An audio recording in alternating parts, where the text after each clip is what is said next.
ඊට පස්සේ ආයෙ ටිකකින් කෝල් එකක් ගත්තා. නංගි ඒ වුණාට නංගි මට උඹ ගැන හරි ආදරෙයි මං උඹ ගැන හරි දුකක් තියෙන්නේ. මේවා නොකියත් බෑ. ඒත් උඹ මම මේක කියපු ගමන් හිත රිද්ද ගන්නවා. මං කැමති නෑ උඹ හිත රිද්දන්න ඕනේ නෑ නංගි කියලා ආයෙ තිබ්බා. දැන් අර කෙල්ලගේ කුතුහලේ. ඊට පස්සේ නංගි ඉතින් උඹලා බැඳලා අලුත් වුණාට මේ ওই මල්ලි ගැන අපි ඉතින් කලින් දන්නවනේ ඉතින්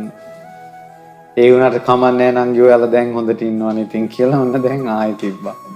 ඔය වගේ කියලා මේ උදේ ඊට පස්සේ කියවන වෙන පළහිලවක අවසානයේ ඔහොම කුතුහලේ වැඩි කරලා ඔබගේ මේ බැඳපු මේ මිනිහා කලින් සම්බන්ධයක් තිබ්බා මෙහෙමයි දරුවොත් ඉන්නවා මේකයි කියලා ලොකු කයි කතන්දරයක් කිව්වා.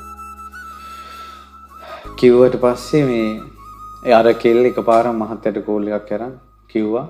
තෝ අසත්පුරුෂයා පව්කාරයා මං කොච්චර ආදරෙන්ද තොට හිටියේ මගේ ජීවිතේ තෝ කෑවා මට ආයේ මිනිස්සෙක්ගේ මූණක් බලන විදිහට මම ආදරය ඇති කරගත්තේ නෑ මං ඔබට විතරයි ආදරය කළේ තෝ මට මෙහෙම ගින්දරක් දෙයි කියලා මම හිතුවේ නෑ කියලා කොල්ලට කතා කරන්න දෙන්නේ නෑ කියන්නේ ගිහලා ෆෝන් එක කට් කළා ඊට පස්සේ කොල්ලට හිතා ගන්න බෑ මාසෙ බැඳලා එයා ඉක්මනට රස්සාවෙන් ආවා වාහනේ අරන් ගෙදරට එනකොට ගෙදර පරාල එල්ලලා කෙල්ල එල්ලලා මැරිලා ෆෝන් එක බලනකොට කෝල් 100ක් විතර අල්ලපු ගෙදරින් මෙයාට කොල්ලා නිහඬ වීටියා කෙල්ලගේ 7 දවසේ දානේ දවසේ මේ අර අල්ලපු ගෙදර නෝනා එයාලගේ ගෙදර බාත්රූම් එකට ගිහිල්ලා එනකොට ෆයිල් ඉස්සලා වැටිලා ඔළුව කොමඩ් එක අස්සේ හිර වෙලා මැරුණා 7 වෙනි දවසේ කේලන් කියපු ගෑනු කෙනා අසුචි කාලා මැරුණා කේලන් කියපු කටින් තමන්ගේම අසුචි තමන්ගේම කටින් කාලා මැරුණා කේලම අනුන්ගේ පවුල් වලට නම් ඕනම නෑ එක එකාගේ ඇද්ද පුදනවා දැක්කත් ඕනේ ඕනම නෑ සංසාරේනවා මේ මිනිස්සුන්ට හැදෙන්න පුළුවන්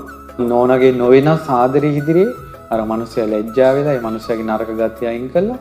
ආපහු ඒ නෝනාත් එක්කම ආදරෙන් ඉන්නවා නමුත් ඔය අතරතුර දැක්කේක ඉදිරිපත් වෙලා ගින්දර පත්තු කරපු ගමන් ඒ ගින්දර තමයි එයාලගේ මුළු ජීවිතේම අවුලවන්නේ කාටවත් වැරදි හදාගන්න බැරි තත්ත්වයකටපත් වෙනවා ඒකයි පවුල් අවුල් වලදී මේ මොලේ කියන එක තිබ්බේ නැත්තම් ගින්දර තමයි ඉතුරු වෙන්නේ